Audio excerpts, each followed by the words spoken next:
পাকিস্তানের মাটিতে হতে যাওয়া দুটি টেস্ট ম্যাচ সামনে রেখে আগামী 17 আগস্ট দেশ ছাড়বে বাংলাদেশ ক্রিকেট দল।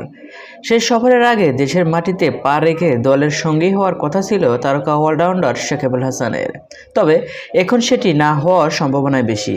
এমনকি তাকে দলে রাখা হবে কিনা সেটা নিয়েও চলে এসেছে শঙ্কা। আর এমন শঙ্কার কারণ সাকিবের রাজনৈতিক পরিচয় ও সাম্প্রতিক কোটা সংস্কার আন্দোলনের সাকিবের নীরব ভূমিকা। আওয়ামী লীগের হয়ে মাগুরার 2 আসন থেকে জাতীয় সংসদের সদস্য হওয়া সাকিবের সদস্য তার পদ হারিয়েছেন সংসদ বাতিল হওয়ায়।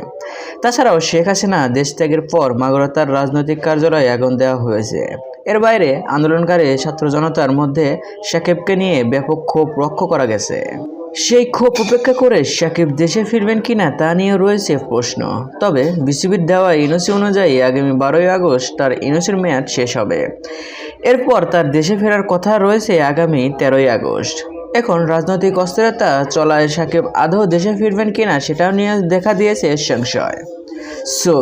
সাকিব কি দেশে ফিরবে না ওইখান থেকেই পাকিস্তানে যাবে? আর হ্যাঁ, খেলাধুলার সকল ভিডিও পেতে চ্যানেলটি সাবস্ক্রাইব করুন। ধন্যবাদ।